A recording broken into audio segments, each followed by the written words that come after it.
हम कल से आगे इस काम को कंटिन्यू करते हैं। कल हमने एक चीज सीखी थी कि एक कंडक्टर के जस्ट बाहर, अगर एक कंडक्टर की चार्ज डेंसिटी सिग्मा है तो उस कंडक्टर के जस्ट बाहर इलेक्ट्रिक फील्ड कितना होगा? Sigma by epsilon naught. अब मैं यहीं से आपसे एक दो बातें पूछता हूँ, इसमें किस तरह की बातें देखते हैं। ये प्रूफ आ गया था कल वाली क्लास में, समझ में? ठीक है, देखो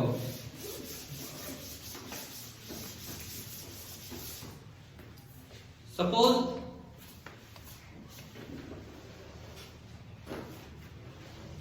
ये एक कंडक्टर है, आपको दिया है कि ये एक कंडक्टर है और इस तरह का कुछ अरेंजमेंट है कि यहां चार्ज डेंसिटी है सिग्मा 1 और इधर चार्ज डेंसिटी है सिग्मा 2, अलग अलग है। अब मुझे ये बताओ, पॉजिटिव है, यहां इलेक्ट्रिक फील्ड होगा तो नॉर्मल, ये तो हमें पता है कंडक्टर की सरफेस पे नॉर्मल होता है। हाँ जी बताओ, यहां इलेक्ट्रिक फील्ड कितना होगा? यहां सिग्मा बाय 2 एप्सिलॉन। सिग्मा कोई है ही नहीं, एक सिग्मा 1 और एक सिग्मा 2 है। सिग्मा 1 बाई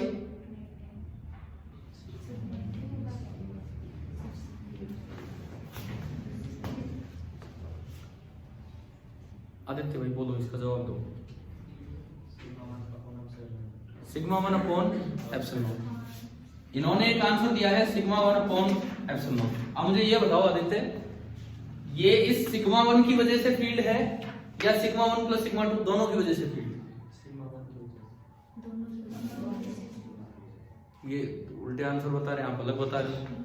आप कह रहे हो खाली सिग्मा 1 का फील्ड है, ये कह रहे हैं दोनों का फील्ड है। फिर दोबारा बताओ अपनी बात।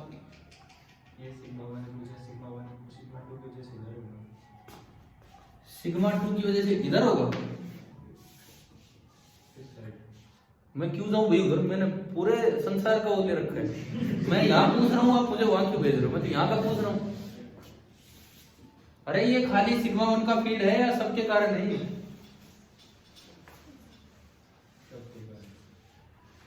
सबके कारण। देखो यही तो बात है ना, कंडक्टर की ये प्रॉपर्टी है कि उसके जस्ट बाहर, अगर यहां चार्ज डेंसिटी सिग्मा 1 है तो जस्ट बाहर फील्ड कितना होगा? Sigma 1 by epsilon not. अभी कोई बच्चा स्टार्टिंग में बोला था कि सिग्मा 1 बाई 2 एप्सिलॉन नॉट। 2 कहां से आ गया? 2 तो कल कहीं आया ही नहीं। 2 तो कल एक बार भी नहीं आया कंडक्टर में। आऊंगा मैं भी, इस 2 को भी लेके आएंगे अभी। यानी कि एक कंडक्टर के जस्ट बाहर जो फील्ड होता है वो कितना होता है? सिग्मा, जो भी वहां का सिग्मा है, सिग्मा अपॉन एप्सिलॉन नॉट। लेकिन वो फील्ड खाली उस सिग्मा की वजह से नहीं होता, पूरे जितने भी चार्जेस रखे हैं सबकी वजह से होते हैं। क्या समझ आ गई ये? ठीक है। अब एक दूसरा रिजल्ट, जो कंडक्टर है नॉन कंडक्टर इस बात पे डिपेंड नहीं करता। वो रिजल्ट कहता है कि अगर यहां सरफेस चार्ज डेंसिटी शीट पे सिग्मा 1 है एक साइड, तो इस एक साइड की वजह से यहां जो फील्ड होगा वो होगा सिग्मा 1 बाई 2 एप्सिलॉन नॉट। एक किसी भी सरफेस पे, चाहे वो कंडक्टिंग शीट हो चाहे नॉन कंडक्टिंग, अगर एक साइड चार्ज डेंसिटी सिग्मा है तो उसकी वजह से बाहर फील्ड कितना होता है? Sigma 1 by 2 epsilon not. लेकिन अगर वो कंडक्टर है और वहां चार्ज डेंसिटी सिग्मा 1 है तो जो नेट फील्ड होगा वो कितना होगा? Sigma 1 by epsilon naught. अब देखो इसको यूज करते हैं, इस चीज को। एनसीईआरटी बुक में एडिशनल एक्सरसाइज से जस्ट पहला जो सवाल है उस पर आप आइए। एडिशनल एक्सरसाइज से जस्ट पहले क्वेश्चन नंबर कितना है? 24। क्या उसमें 2 लार्ज शीट दे रखी है? क्या आपको उसमें 2 लार्ज शीट दी गई है? दे रखी है ना? क्या कंडक्टिंग दी गई है? ये भी देखो, मेटालिक भी कंडक्टिंग ही होता अगर मेटालिक लिखा होगा। बताओ भाई, दे रखी है। हम क्वेश्चन नंबर 1.24 पे हैं।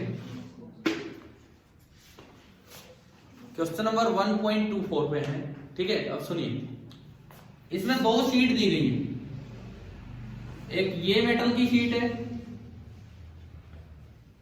और एक ये मेटल की शीट है, दोनों एक दूसरे के पैरेलल है। क्वेश्चन में दिया गया है कि दोनों पे equal and opposite charge density है ऑन इनर फेस। एक बार पढ़ लो आप सवाल। Equal and opposite charge density है ऑन इनर फेस। भाई किताब कहाँ है? आधे बच्चे तो यार, मैं केवल एनसीईआरटी चला रहा हूँ और आप लेके ही नहीं आते घर से। आपके पास नहीं है घर पे वो, आपकी है, लो फिर यार उनसे। अब खुद पढ़ो ना इसको। हाँ जी भाई बताओ, क्या इसमें लिखा है क्वेश्चन में कि equal and opposite charge density on inner face है? लिखा है कि नहीं लिखा है? दे रखा है। इसका मतलब देखिए, यहां चार्ज डेंसिटी अगर सिग्मा है तो यहां कितनी है? Minus sigma. बाहर का कुछ नहीं दिया है तो बाहर कितना होगा? 0।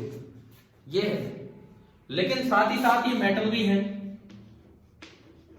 मेटल का मतलब ये क्या है?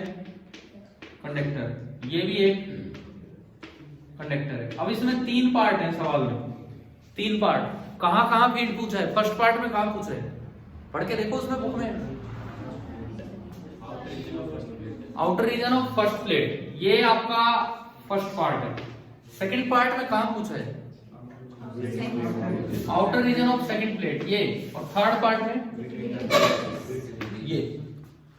अब देखो, आपको एक बड़ा अच्छा सा रिजल्ट अब क्लियर हो जाना चाहिए। कंडक्टर है ना, कंडक्टर है तो आपको इर्द गिर्द कहीं देखने की जरूरत नहीं है। यहां देखो, यहां जस्ट यहां फील्ड कितना होगा भाई? यहां चार्ज डेंसिटी कितनी है? यहां चार्ज डेंसिटी कितनी है? 0। और कंडक्टर में तो जहां जो डेंसिटी होती है जस्ट बाहर फील्ड कितना होता है? Sigma by. कोई 2 का चक्कर ही नहीं है। समझ गए हो ना? क्या आंसर आएगा यहाँ पे? E का 0। क्यों घबरा रहे हो इस रिजल्ट को लगाने में? इतना अच्छा रिजल्ट है कंडक्टर का, समझ में आया? यहां देखो आप, यहां ये 0 सबकी वजह से 0 है। यहां और यहां कितना होगा? 0, क्योंकि यहां 0 है, इस वजह से इधर कोई ही नहीं। ये भी कितना होगा? 0। अब यहां बताओ आप, यहां बिल्कुल यहां, इसको नहीं देखना, खाली इसको देखना है। सिग्मा डेंसिटी है, पॉजिटिव है तो रीडिंग मतलब बाहर की तरफ कितना होगा?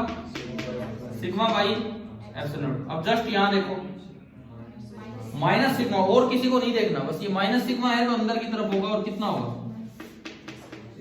Sigma by epsilon. तो एक चीज हमें समझ आ रही है, इस इलाके में आंसर ई का कितना? 0। इस इलाके में 0। और बीच वाले में से कहीं देख लो कितना आ रहा है? Sigma by epsilon. आज कैसे? माइनस चार्ज कंडक्टर की बॉडी पे अगर पॉजिटिव चार्ज है तो बाहर की तरफ फील्ड होता है, और नेगेटिव है तो उसकी तरफ हो, बस। लेकिन मैग्नीट्यूड पे ध्यान दो, क्या यहाँ फील्ड का मैग्नीट्यूड इस पे डिपेंड करेगा? करता होगा, हमें नहीं मतलब, मैं तो डायरेक्ट लिख सकता हूँ। क्या ये तरीका समझ आ गया? और इससे आंसर बने 0 0 और सिग्मा बाई एप्सिलॉन। दूसरा तरीका, आपको ये रिजल्ट नहीं आता कंडक्टर वाला यूज करना, या फिर हिम्मत नहीं हो रही है रिजल्ट यूज करने की, क्योंकि इसमें थोड़ा सा साहस चाहिए कि भाई यहाँ की डेंसिटी देख के ही यहाँ का फील्ड लिखना है, और वो सबकी वजह से, खाली इसकी वजह से नहीं। ठीक है, नेट है। लेकिन हम अगर अपने पुराने तरीके से चले तो हमें ये सिखाया जाता है कि अगर एक साइड चार्ज डेंसिटी सिग्मा है तो बाहर फील्ड कितना होता है? Sigma by 2 epsilon not. आपकी बुक में प्रूफ भी इनके कि अगर एक साइड चार्ज डेंसिटी सिग्मा, एक साइड जो मेटालिक प्लेट हो चाहे नॉन कंडक्टिंग हो, अगर एक साइड चार्ज डेंसिटी सिग्मा है तो उसकी वजह से जो फील्ड होगा वो कितना होगा? Sigma by 2 epsilon. एक बार मैं उस रिजल्ट से चलूं और फिर देखूं कि क्या ये तीनों आंसर यही आएंगे। अब उससे चेक करते हैं, उस रिजल्ट से जाके फिर हम चेक करते हैं कि क्या तीनों आंसर्स यही आएंगे या नहीं आएंगे। देखते हैं। सबसे पहली बात मैं यहां लिखता हूं, बीच वाले इलाके में, इसकी वजह से भाई यहां तो कुछ है ही नहीं, 0। ये एक साइड सिग्मा है ना, एक साइड सिग्मा हो तो उसकी वजह से फील्ड कितना होता है? Sigma by 2 epsilon. पॉजिटिव है तो दूर की तरफ, तो यहां पे फील्ड होगा सिग्मा बाई 2 एप्सिलॉन, लेकिन वो नेट नहीं है, वो तो खाली इसकी वजह से। एक और भी माइनस सिग्मा यहां है, वो कितना फील्ड फैलाएगा? वो अपनी तरफ फैलाएगा, वो नेगेटिव है, कितना? Sigma by 2 epsilon. एक फील्ड उसने फैलाया, बस, और तो कोई है ही नहीं, तो बताओ नेट फील्ड कितना हुआ? Sigma by epsilon. क्या अभी जो हम डायरेक्ट रिजल्ट से कर रहे थे, क्या वही आंसर आ रहा था कि नहीं? अभी अलग अलग देख लिया और उसमें डायरेक्ट आ रहा था नेट। फिर इधर आओ, इधर भी देखते हैं। इस सिग्मा ने पॉजिटिव है तो किधर फील्ड फैलाया होगा? दूर की तरफ। इस सिग्मा लेयर की वजह से यहाँ फील्ड दूर की तरफ होगा, और एक साइड चार्ज है तो कितना होगा? Sigma by 2 epsilon. और इस माइनस सिग्मा की वजह से यहाँ फील्ड किधर होगा? खुद की तरफ, उसकी तरफ। इस माइनस सिग्मा की वजह से यहाँ फील्ड उधर होगा, और एक साइड चार्ज है तो कितना होगा सिग्मा बाई 2 एप्सिलॉन नॉट, और दोनों कैंसिल आउट होके नेट चार्ज नेट फील्ड कितना दे रहे हैं 0। क्या यही चीज हमने सीखी थी कि नहीं अभी? समझ आ रहा है? ठीक है। उसके बाद आप इधर आओ, सेम वही चीज है जैसे यहाँ किया। इस सिग्मा की वजह से तो यहाँ फील्ड दूर की तरफ होगा सिग्मा बाई 2 एप्सिलॉन नॉट, इस माइनस सिग्मा की वजह से फील्ड इधर होगा सिग्मा बाई 2 एप्सिलॉन नॉट, और ये दोनों कैंसिल आउट होके 0। तो आप चाहो तो रिजल्ट को भी अप्लाई कर सकते हो और चाहो तो इस तरह से भी सीख सकते हो। आप बताओ ये समझ आ गया? कंडक्टर के बाहर सिग्मा बाई एप्सिलॉन नॉट होता है, ये हमने कल प्रूव कर दिया, किया था ना, कल करवाया था। मैंने उस रिजल्ट को थोड़ा जनरलाइज किया है कि वो नेट फील्ड है चाहे आसपास कोई भी चार्ज हो। एक लेयर पे अगर सिग्मा डेंसिटी है एक साइड, उसका फील्ड होता है सिग्मा बाई 2 एप्सिलॉन नॉट। ये आपकी बुक में प्रूव कर रखा है अंदर बोस लॉ की एप्लीकेशंस में। कर लेंगे वहां से, कर लेंगे कि करवाऊं? बताओ। एक उसमें से एक आर पार एक सिलेंडर मानना होगा, एक बार फ्लक्स बाई डेफिनेशन निकालना होगा, एक बार फ्लक्स बाई गॉस लॉ, और उससे हो जाएगा। ठीक है। 2 ही एप्लीकेशन इस साल सिलेबस में, एक लाइन चार्ज वाली और एक शीट वाली जो सिग्मा बाई 2 एप्सिलॉन नॉट आएगा। लाइन चार्ज वाले में भी सिलेंड्रिकल गॉसियन सरफेस बनेगा लाइन चार्ज के अराउंड, और शीट वाले में उसमें आर पार एक सिलेंडर बनेगा। दोनों प्रूफ है, बल्कि आपकी बुक में 3 प्रूफ है, एक स्फीयर वाला सेल वाला भी प्रूफ है, तो वो हमें नहीं करना, इस साल हटा दिया गया। कर लोगे? नहीं तो मैं आज अगर टाइम मिलेगा तो एक एप्लीकेशन आपको करवा भी दूंगा। अभी हम आगे बढ़ते हैं कि यहां तक ये वाला रिजल्ट, ये वाली चीजें समझ आई। ठीक है। अब देखो क्वेश्चन नंबर 29 देखो आप। यार आपने वैसे अब भी नहीं किए, जैसे आज मान लो पेपर का भी था कुछ प्लान, तो भी कर नहीं रहे क्या हम ये एनसीईआरटी अभी भी? कब करोगे फिर?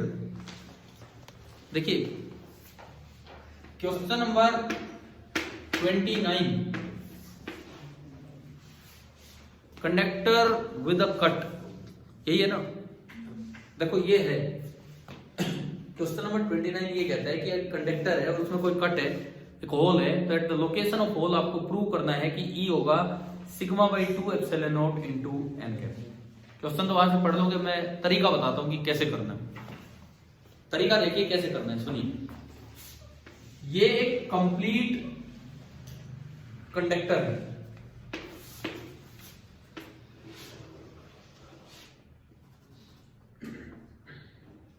क्या मैं इसको यूं मान सकता हूं कि एक होल है इसमें और प्लस ये होल का चार्ज मैंने अलग कर दिया, क्या इन दोनों को बनाए तो ये बन जाएगा कि नहीं? ये कंप्लीट कंडक्टर विदाउट होल है, ये कंडक्टर विद होल है, और वो जो कट पोर्शन है डीएस छोटा सा एरिया उसका चार्ज।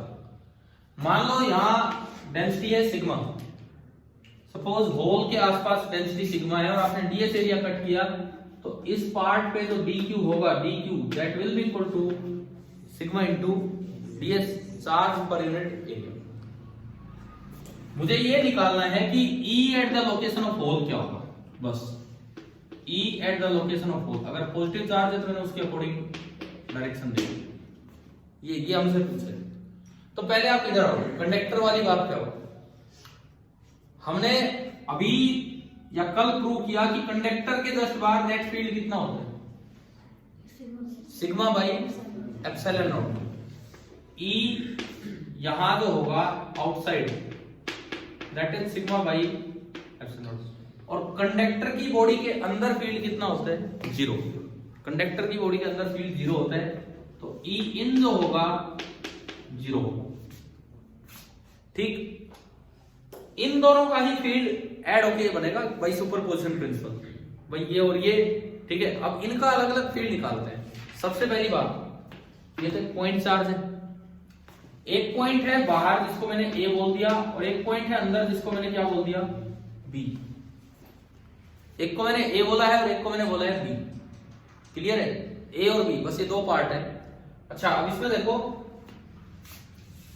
ये ए बाहर बनाया और बी इसके अंदर, थोड़ा सा अंदर है, और ऐसे यहां पे ये ए है और ये बी है। पॉइंट चार्ज के लिए जितना इधर ए है उतना इधर बी है, बराबर दूरी पे है, जस्ट आउटसाइड जस्ट इनसाइड, तो दोनों जगह फील्ड का मैग्नीट्यूड क्या होगा? सेम। क्या डायरेक्शन सेम होगी? अपोजिट होगी, एक इधर एक इधर। तो मैंने इस फील्ड को E1 बोला, तो ये वाला फील्ड भी कितना होगा? E1। क्या इसको अगर मैं पास ले आऊं तो क्या ये फील्ड चेंज हो जाएगा? क्या अगर मैं इसको इसके साथ ऐड कर दूं तो क्या ये इवन चेंज होगा? नहीं होगा। यही तो था सुपरपोजिशन प्रिंसिपल कि एक का जो फील्ड होगा वो दूसरे के आने से चेंज नहीं होगा, वो अपना फैला देगा, वो एक अलग बात है। ठीक है, अब आप इधर आओ, देखो होल पे जो फील्ड फैलाया वो इन सभी चार्जेस ने मिलकर फैलाया, इन सभी चार्जेस ने। ठीक है, इसके लिए तो एक अलग बात थी, जैसा इधर है वैसा उधर है, लेकिन ये चार्ज बीच में आ गया तो उधर वालों की डायरेक्शन अलग हुई और इधर वालों की डायरेक्शन अलग हुई। लेकिन जो बचा हुआ जितना भी पॉजिटिव चार्ज है उसके लिए तो जैसा बी है वैसा ही भाई, इनके लिए तो एक ही साइड में है ये, और ये जरा सा गैप है तो बी और ए में कोई खास फर्क है ही नहीं। हम यूं ही मान सकते हैं कि जो फील्ड होल पे है वही ए पे होगा और वही बी पे होगा। जो फील्ड होल पे है वही मैं ऑलमोस्ट ए पे दिखा सकता हूं, क्योंकि बचे हुए चार्ज के लिए कोई फर्क ही नहीं, और वही फील्ड मैं दिखा सकता हूं कहां पे?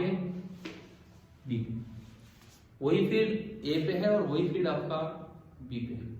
क्लियर? अब आप वेक्टर एडिशन करो। अगर मैं दोनों को एक साथ रख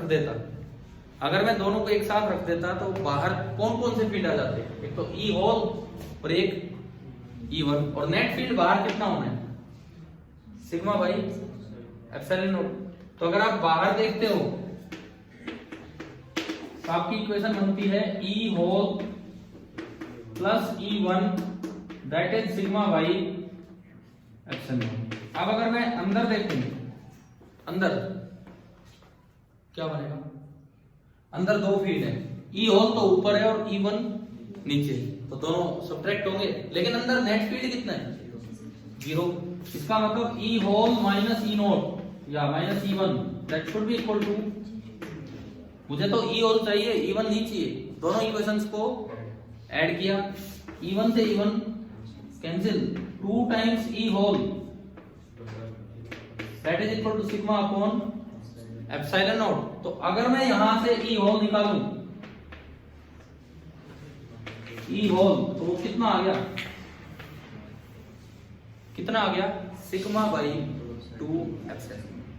अगर मैं यहां से ई होल निकालूं तो वो आपका आया सिग्मा बाई 2 एप्सिलॉन, और डायरेक्शन उसकी परपेंडिकुलर है तो इनटू एन कैप हो जाएगा डायरेक्शन वाइज। देखिए बड़ा अच्छा सवाल है। हाँ बोलो।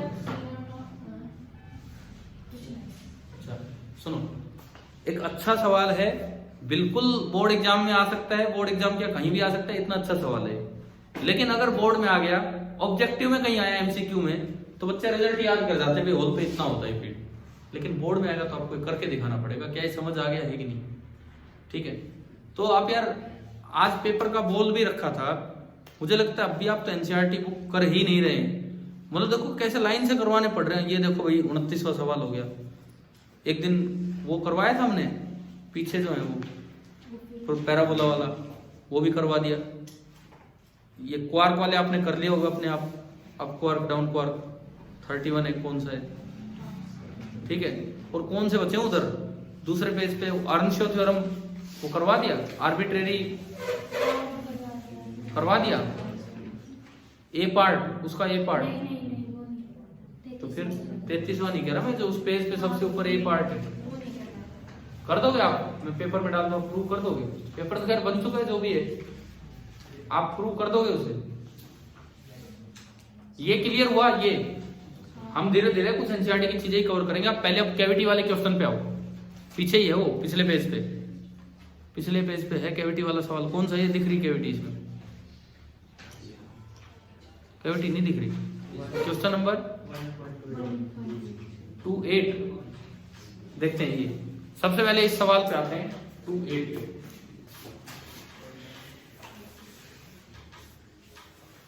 यार मुझे तो आपका मूड ही नहीं लग रहा है एनसीईआरटी बुक करने का। अभी आप कितनी बार प्रदीप पढ़ जाओ, ये उसमें इतना बड़ा चैप्टर है, इतना बड़ा चैप्टर है कि टाइमली कंप्लीट भी नहीं होगा, और फिर हम पढ़ते भी नहीं है पूरा। हम क्या पढ़ते हैं मैं आपको बताऊं, जो आसान सी चीजें होती है ना, जो हमारी समझ में आ रही होती है एक बार में, हम बस खुश हुए रहते, ले भाई कई देर पढ़ लिया वे, तो उसी को फिर दोबारा पढ़ जाते हैं। अरे एनसीईआरटी छोटी सी किताब, उसके एक एक चीज करके जाओ ना, थ्योरी में, एक्सरसाइज में, तो बहुत अच्छा चैप्टर होगा। अब ये बताओ मुझे, कितने बच्चों को आता था, ये कर रखा था ये वाला क्वेश्चन? नहीं आता था। और ये लास्ट तक भी आप नहीं करके जाते, बोर्ड एग्जाम में आ जाता सीधा 3 नंबर का अगर आए तो ये पहले प्रूव करना। कल किया था prove sigma by epsilon, 3 number में आए तो पहले ये प्रूव करना, उसके बाद ये करना। 2 नंबर में आता है तो आप इतना सा कर सकते हो। ठीक है, क्वेश्चन नंबर 1 कैविटी वाले पे आओ। 28 देखते हैं, इसमें लिखा है conductor a with cavity as shown is given a charge q. देखो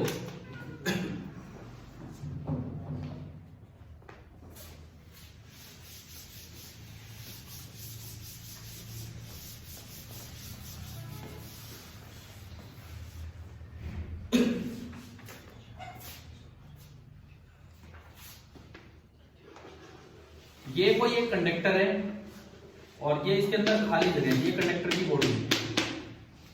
ठीक है, इस तरह का है। इस गिवन है चार्ज क्यू, इस पे जो टोटल चार्ज दिया गया है, कितना दिया गया है, क्यू दिया गया है। Show that the entire charge must appear on the outer surface of the conductor, A part.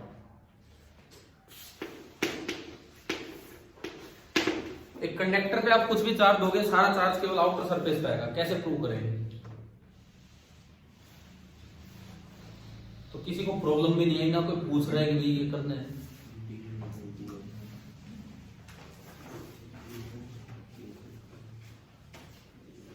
देखो कुछ बच्चे तो जस्ट अभी आने लगे हैं 2-4 दिन से, जो थोड़े दिन और पहले से आ रहे 1-2 महीने से, कम वो तो करें यार। हाँ जी, चलो अब बताओ अब कैसे करें इसको प्रूव। अच्छा एक और चीज, आपके स्कूलों में कोर्स पूरा हो चुका तो क्या चल रहा है फिर आजकल? कोर्स नहीं हुआ है तो हाँ, तो रिवीजन तो आफ्टर कंप्लीशन ही चलता है। और कब चलता है? क्या कोर्स कंप्लीट हो चुका है? नहीं हुआ है। किस किस के स्कूल में रिवीजन चल रहा है या एक यूनिट हो चुकी है, एक चैप्टर हो चुका है? हाँ जी भाई, हो गया। आपने तब भी एनसीईआरटी नहीं की। अरे हमारे कौन करवाएगा, कौन करवाएगा हमारे भाई आके? हमारे करवाते नहीं जी एनसीईआरटी। कौन सी बुक करवाते हैं? अरोड़ा। तो क्या उनमें एनसीईआरटी के नहीं दे रखे होंगे? मुझे लगता है हर किताब में अलग से देते होंगे, एनसीईआरटी एक्सरसाइज अलग से देते होंगे जरूर। तो आप तो वो भी नहीं कर रहे फिर, और विद सॉल्यूशन देते होंगे। हाँ भाई, आपके हो गया? क्यों? वो तो कह रहे थे टेस्ट भी हो लिएगा, रिवीजन टेस्ट। कौन सा चैप्टर बच रहा है? क्या रिवीजन टेस्ट स्टार्ट नहीं हो गया आपके? हो लिए। इलेक्ट्रोस्टैटिक्स का हो लिया।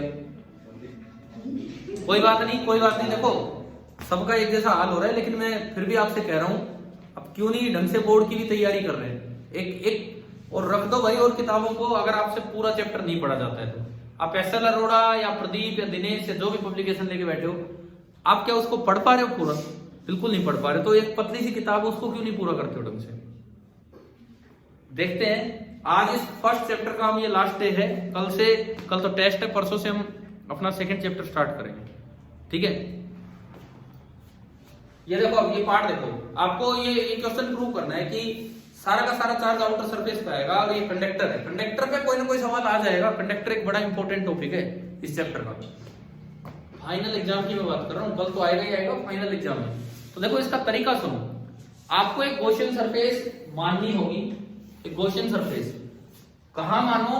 जस्ट यहां मानो, बिल्कुल यहां, बिल्कुल आउटर सरफेस के थोड़ा सा अंदर। ये हमने दिखाई, ये हमने मानी कि ये है एक Gaussian surface. Gaussian surface close नहीं होती है, क्लोज गॉसियन सरफेस। अब मैं इसमें 2 तरीके से फ्लक्स निकालूं और एग्जाम में आए तो अलग अलग करके दिखाओ। एक बार मैं निकालूं फ्लक्स बाय डेफिनेशन और एक बार मैं निकालूं flux by Gauss law. GL मतलब क्या है पेपर में? गॉस लॉ लिखना ढंग से है।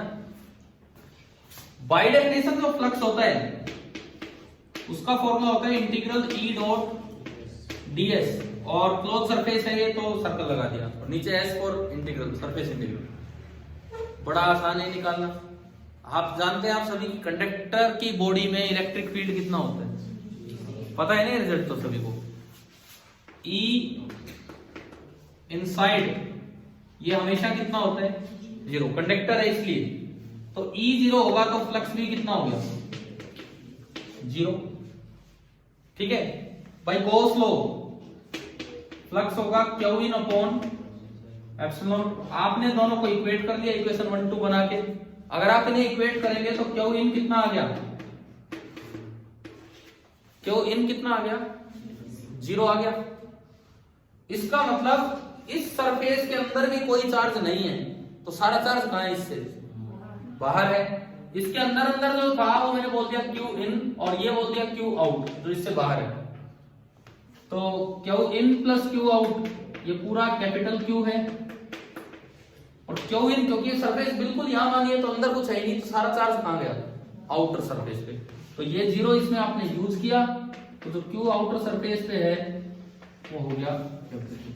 अब ये प्रूफ हो गया आसानी से गॉस लॉ लगाते, पर आप करके नहीं जाओगे तो कोई चांस है कि पेपर में, बोर्ड एग्जाम में आपके दिमाग में आ जाए ये चीज। तुक्का लगने वाली कोई जगह नहीं है वहां पे, तुक्का ही लग जाएगी सवालों में। समझ आ गया फर्स्ट? ठीक है, अब सेकंड बी पार्ट।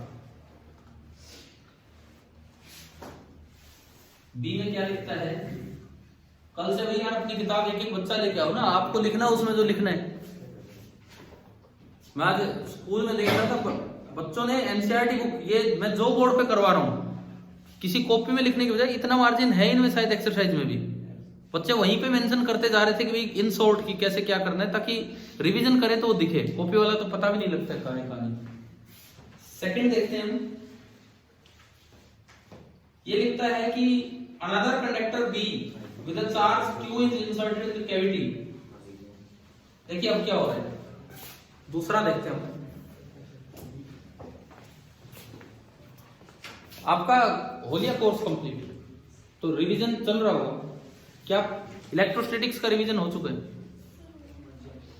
हो गया, स्टार्ट ही हुआ है। तो एनसीईआरटी ये मत कहना कि स्कूल में नहीं करवा रहे हैं कि हम नहीं कर रहे हैं, करवा रहे हैं नहीं करवा रहे, हमें करनी है। और मैं आपको फिर से बता दूं, अगर स्कूल वाले करवा भी रहे हो ना, जब भी उन्हें क्या पता कि आपने पूरी एनसीईआरटी की है कि नहीं। करवाने के बावजूद अगर स्कूल में एनसीईआरटी करवा भी रहे हो, तब भी बच्चे जो कर रहे हैं वही कर रहे हैं। नहीं तो हम कैसे पता लगा लेंगे कि इसने एक एक सवाल किया है या थ्योरी पढ़ी है? इस तरह से मैंने जिस दिन ये रिवीजन कोर्स स्टार्ट किया, पहले दिन आपको 15-20 पेज बोले थे। इतना टाइम नहीं लगता उनको पढ़ने में, इतना टाइम लगता ही नहीं। कोई कहीं कहीं काम की चीज आती है उसको अंडरलाइन कर देते, और अब तक तो चैप्टर पूरा हो ही जाना चाहिए था। सेकंड पार्ट में हम आते हैं। सेकंड पार्ट में क्या लिखता है कि इसके अंदर भी एक चार्ज रख दिया, और अंदर कितना चार्ज रख दिया? Q।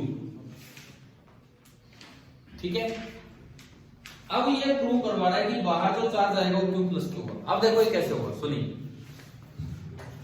मैं फिर से गॉसियन सरफेस बनाऊंगा, देखिए फिर दोबारा से देखो अब कैसे होगा। ये चार्ज है तो क्या कुछ इसके सामने इंड्यूस होगा कि नहीं होगा? भाई ये कंडक्टर है, आपने कुछ चार्ज रखा है तो कुछ इसके सामने भी इंड्यूस होगा। मैंने एक्स बोल दिया, वैसे चार्ज है वो। मैंने माना कि इस Q के सामने जो चार्ज इंड्यूस हुआ वो कितना हुआ? एक्स हुआ। क्लियर है? ठीक है, इस बार आप एक गॉसियन सरफेस यहां बनाओ। इस बार गॉसियन सरफेस यहां बनाओ, यहां, और इसमें फिर से वही दो काम करो x निकालने के लिए। इसमें फिर से वही दो काम करो x निकालने के लिए, वही दो काम। तो आप बताएं फ्लक्स बाय डेफिनेशन कितना है इसमें? कितना है? सेम सेम, क्योंकि यहां भी E0 है, यहां भी E0 है, क्योंकि दोनों ही सरफेस कंडक्टर की बॉडी के अंदर है, और कंडक्टर की बॉडी के अंदर इलेक्ट्रिक फील्ड कितना होता है? 0। तो आपने E0 रखा तो फ्लक्स बाय डेफिनेशन कितना होगा? 0। और flux by Gauss law Q in upon epsilon. एक बार यूं बताओ, इस ये जो येलोइश कलर की मैंने सरफेस बनाई है जस्ट यहां, इसके अंदर कितना चार्ज है? इसके अंदर दिख तो रहा है, ये सबको दिख रहा है। Q प्लस एक्स, यहां से आ गया Q plus x upon epsilon. आपने इन दोनों को इक्वेट किया, जैसे वहां इक्वेट किया था, इन दोनों को इक्वेट किया तो x कितना आ गया? Minus Q। यहां से इन दोनों को इक्वेट किया तो x आया कितना आया? माइनस Q, है ना। x माइनस क्यू आया तो हमें पता लग गया भाई यहाँ पे जो चार्ज अपीयर हुआ है वो माइनस क्यू है। अब क्यू आउट कितना होगा, फिर से इस पे आ जाओ, Q in plus q out कितना है, वही तो है टोटल चार्ज जो है, और क्यू इन इस बार जीरो नहीं है, इस बार क्यू इन कितना है माइनस क्यू, तो minus q plus q out is equal to capital q, तो क्यू आउट कितना आ गया क्यू प्लस क्यू, यही तो प्रूव करना था इनमें। और ये देखो अब भी मैं इतना श्योर नहीं हूं, आज आपको करवा दिया, आपको पता नहीं लास्ट तक ध्यान रहे भी ना रहे, कम से कम ढंग से पढ़ के जाओ इन चीजों को, सवाल इन्हीं में से आने, पेपर बहुत टफ हो जाएगा आपके लिए या इन जनरल अगर ये बुक नहीं करके जाओगे तो। और ऐसा कुछ नहीं हो रहा है कि कोरोना था तो पेपर आसान आ जाएगा, किसी सब्जेक्ट में या किसी भी टेस्ट में ऐसा नहीं हो रहा है, किसी भी टेस्ट में। हाँ कुछ पैटर्न चेंज कर दिए गए, ना यूनिवर्सिटी एग्जाम में ऐसा हो रहा है ना किसी और एग्जाम में। एनटीएससी पेपर को वो भी कोई ऐसा कुछ नहीं था, अच्छा खासा आया था। क्या ये समझ आ गया बी पार्ट? अब मैं थोड़ा सा इन्हीं में कुछ एक और बात आपसे पूछता हूं। पहले ये था फर्स्ट पार्ट, जब अंदर कुछ नहीं रखा था, मैं बाहर से कितना ही स्ट्रॉन्ग फील्ड लगा लूं, क्या कैविटी के अंदर फील्ड आएगा या नहीं? नहीं आएगा। इसे ही नाम दिया जाता है इलेक्ट्रोस्टैटिक शील्डिंग, इसे बोलते हैं फैराडे केज। और इसी पे आपके इस साल वाले जो आज मैंने एक एक पेपर दिया है ना, आप वही देख लेना आपस में, मेरे पास अभी इतनी कॉपी थी, ठीक है, और मैंने आपके ग्रुप पे डाल रखे हैं।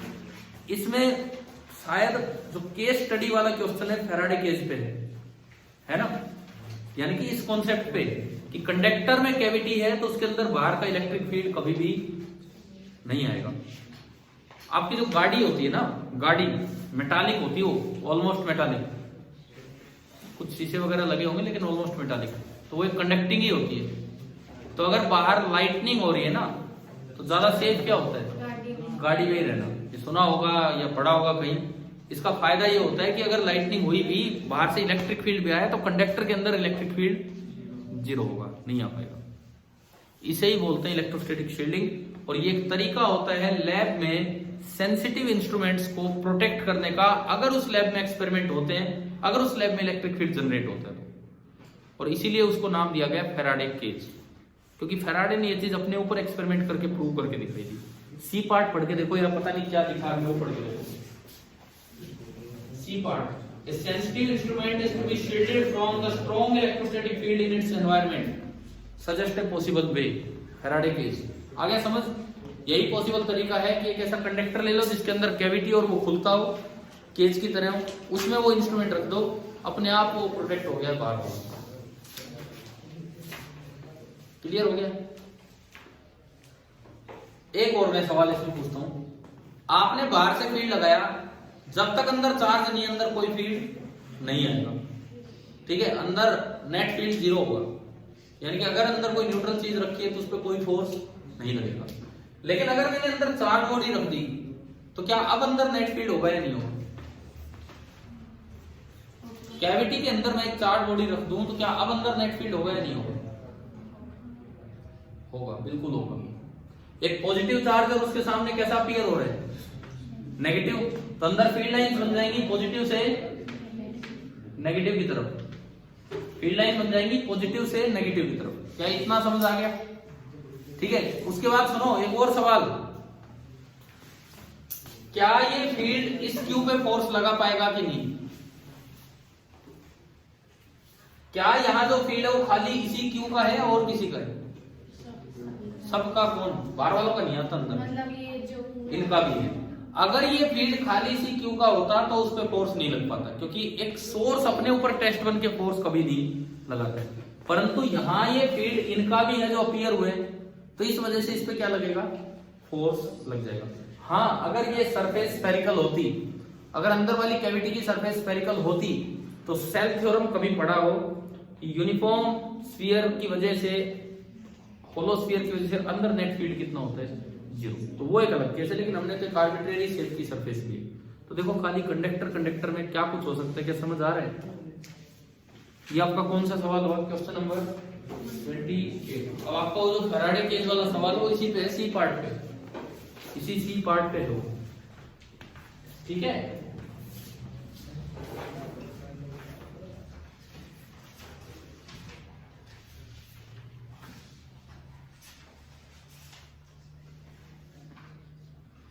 एक बार इसका ये देखो, फैराडे केज वाले का सेकंड क्वेश्चन नंबर 15 का सेकंड, ये भी आ गया इसमें सीबीएसई सैंपल पेपर में। क्या पूछा है इन्होंने कि example of a real world Faraday cage, अपने आसपास रियल वर्ल्ड में फैराडे केज का एग्जाम्पल। ऑप्शन सुनो, car, plastic box, lightning rod, metal rod. Car, कोई भी कंडक्टर जिसमें कैविटी हो, अप्रोक्सीमेटली ऐसी है, कुछ शीशे हैं लेकिन फिर भी ये उसी तरह का परफेक्ट कंडक्टर है। समझ आ गया ना? तो ये ऐसे ऐसे कोई भी सवाल बन जा सकते हैं केस स्टडी के ऊपर, और ये इससे पहले नहीं आया कभी बोर्ड एग्जाम में केस स्टडी।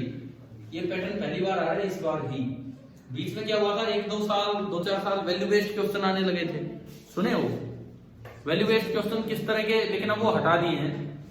उनमें क्या होता था, उसमें क्या होता था, एक तो कोई न्यूमेरिकल टाइप दे देते थे, और एक फिर उसमें पूछते थे कि कौन सी वैल्यूज, मींस मोरल वैल्यूज, किसी कैरेक्टर की मोरल वैल्यूज, कि भाई ये ईमानदार है या कैसा है या इस तरह का, ये बातें उनमें पूछी जाती थी इस तरह के। अब वो हटा दिया वो वाला पैटर्न।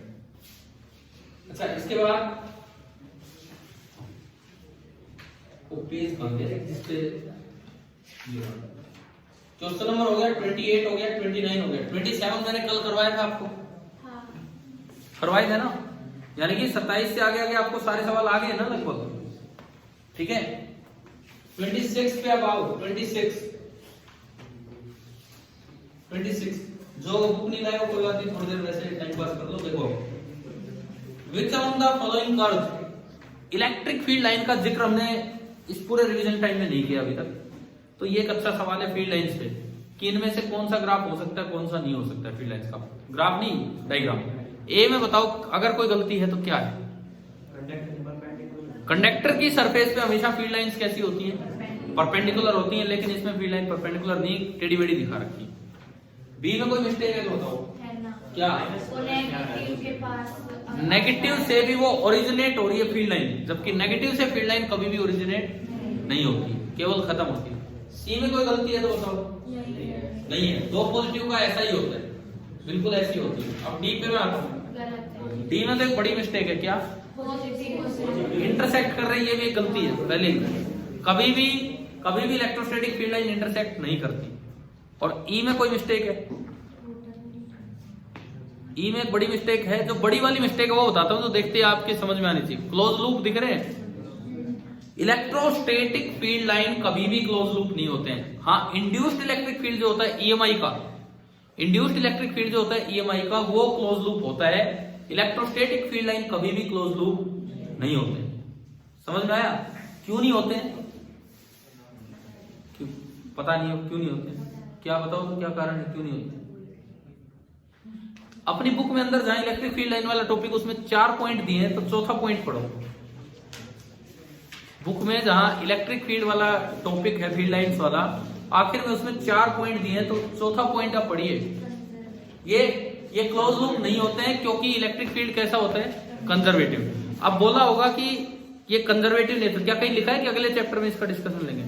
तो हम भी अगले चैप्टर में इसका डिस्कशन लेंगे कि क्यों electric field line conservative nature होने के कारण क्लोज लूप नहीं होते। अभी इस चैप्टर के लिए तो आप याद रख लो कि कंजर्वेटिव नेचर इसलिए नहीं होते, लेकिन अगले चैप्टर में हम ये चीज सीख रहे होंगे कि कैसे।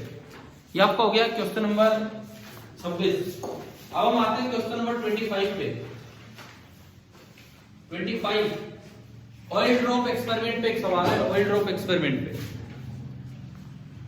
मिलिकन ऑयल ड्रॉप एक्सपेरिमेंट पे एक क्वेश्चन है न्यूमेरिकल। ये मिटा दूं, ये हो गया ना शायद, जिस किसी ने भी नोट करना था।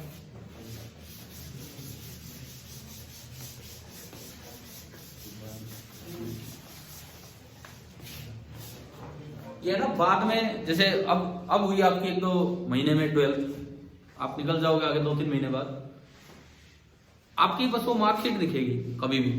तो कोई ये थोड़ी पूछेगा कि आपके स्कूल वालों ने बोला था, नहीं बोला था। यार एनसीईआरटी आपको करनी है। क्या इन 2-3 दिनों से पता लग रहा है कि नहीं कितना अच्छा मैटर दिया हुआ है इसमें? केवल क्वेश्चन ढंग से कर लो तो ही बहुत चीजें सीखने को मिल रही, और अंदर तो बहुत कुछ है ही इसमें, ठीक है? फिर भी असर हो नहीं रहा। अभी भी कौन सा भरोसा? आप देखना, अभी आप जब सेकंड चैप्टर पढ़ने लगोगे खुद, तो आपको खुद कितनी नई बातें मिलेंगी जो पूरी साल आपने नहीं पढ़ी होंगी इस तरह का। ये जो क्वेश्चन है मिलिकन ऑयल ड्रॉप एक्सपेरिमेंट, इसमें क्या था कि मिलिकन ने कुछ ऐसी अरेंजमेंट की कि एक इलेक्ट्रिक फील्ड यूं लगा दिया, ये पॉजिटिव प्लेट बना दी और ये नेगेटिव, और जब वो ड्रॉप डाल रहा था ना तो बाई फ्रिक्शन वो चार्ज होके अंदर जा रही थी। तो वो ऑयल ड्रॉप एंटर करवा रहा था इस अपैरेटस में, तो बाई फ्रिक्शन वो चार्ज होके अंदर जा रही थी। इस तरह का सिस्टम बना दिया था। कैसे चार्ज हो रही थी?